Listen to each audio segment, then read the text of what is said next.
Estamos de volta com Painel Cidadão. Retornamos então com o último bloco do Painel Cidadão e com o nosso entrevistado, o Dr. Márcio Adriano Caravina. Abordamos aqui alguns aspectos ligados ao trabalhador. Agora vem-se aí falando numa reforma do Código Penal. A sociedade agoniza muito porque se vê muitos crimes, muita coisa bárbara e não se vê punição. Pelo contrário, se vê hoje o sistema carcerário, as penitenciárias virando a oficialização do crime, né, Adriano? Essa reforma do Código Penal vem numa boa hora, vem para atender os anseios da população? Como é que você está vendo isso?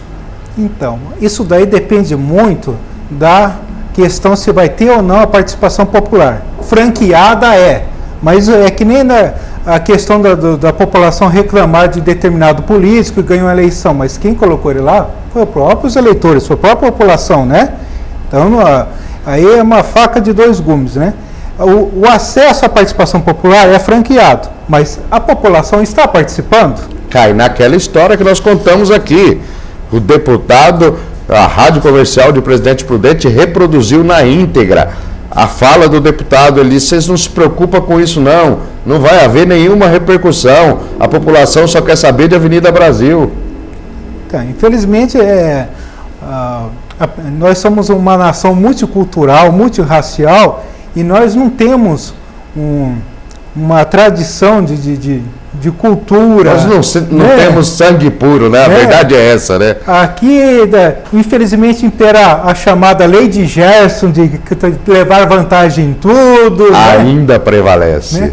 E que nem passou nesse tempo a informação na mídia, que se o Brasil entrar no conflito armado, os militares só têm munição e armamento por 1 hora de combate. Né? Enquanto o nosso vizinho, a Venezuela, ali tem um arsenal de dar medo, né? Essa questão do Código Penal tem que lembrar o seguinte, que a legislação sempre vem após o fato, né? O clamor social a vontade e a exigência do povo, da nação, que gera o ordenamento, né? Que nem a questão de o crime de bigamia, mas caiu em desuso pela população, acabou sendo revogado esse crime, porque é a população que determina o que ela quer que seja definido como crime e o que ela quer que seja definido como algo lícito, né? Então, a participação popular é essencial, ainda mais que nós somos uma democracia, né? Que tem que exercer esse direito, porque não adianta depois a pessoa reclamar do que os outros fizeram, porque a omissão dela causa isso. Doutor Márcio Adriano Caravina, dizendo isso aqui, eu tenho batido nesse ponto. O seu voto não é um cheque assinado em branco para o político que você votou. Audiência pública, é isso que o doutor Adriano está dizendo. Vai ter uma audiência pública sobre os planos de saúde. Ninguém vai, mas é justamente para ouvir o que a população pensa.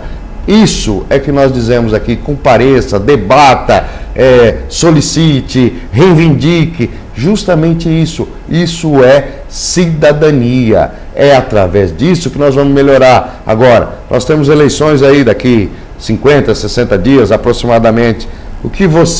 O seu voto não é um cheque assinado em branco para o político que você está votando. A hora que ele se elegeu e tomar posse no cargo ao qual ele foi eleito, vá cobrar, vai lá, participe das reuniões, vai ao gabinete dele, forme grupos, forme entidades dentro de um pacifismo, não precisa ir lá quebrar nada, brigar com ninguém, vá reivindicar com educação, com respeito. Isso chama cidadania.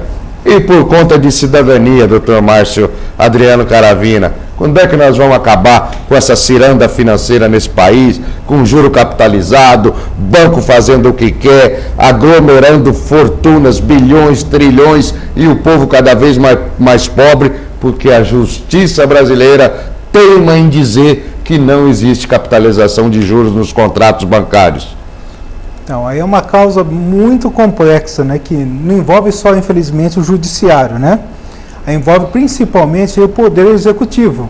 Tanto que existe várias medidas provisórias editadas pelo chefe do Executivo Nacional, né, permitindo a capitalização de juros, né, legislando por um meio que não é o correto para esse tipo de matéria e escancaradamente favorável aos bancos, né, uma medida provisória encomendada, né, porque tem que ser analisada a questão seguinte: quem que financiou, patrocinou as campanhas eleitorais do candidato que galgou a eleição, conseguiu vencê-la, né?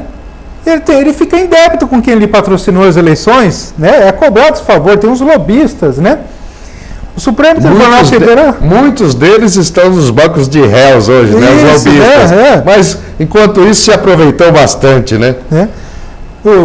O judiciário, muitas vezes, é patrocinado pelas instituições bancárias. O Supremo vai em simpósios de atualização jurídica bancado pela Federação dos Bancos.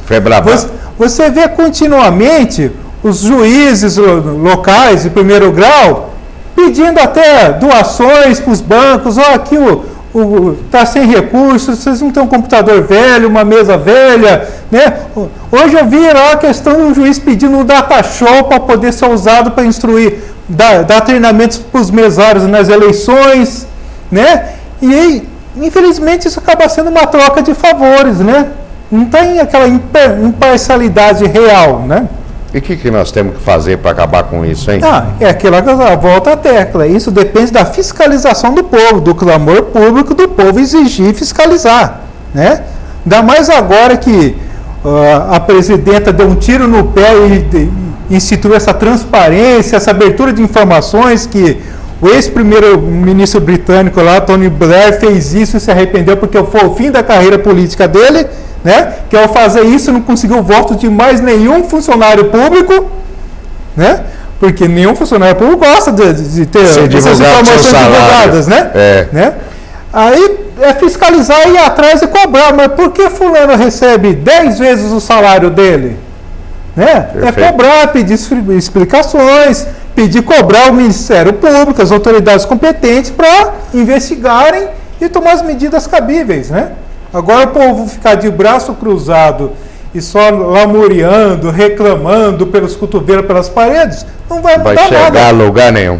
Meu caro doutor Adriano, nosso tempo se esgotou. Muito obrigado pela presença. Eu que agradeço. Deu uma aula de cidadania e esse é o nosso objetivo. Sempre levar informação a todos os cidadãos indistintamente. Até a semana que vem, se o grande Criador assim nos permitir.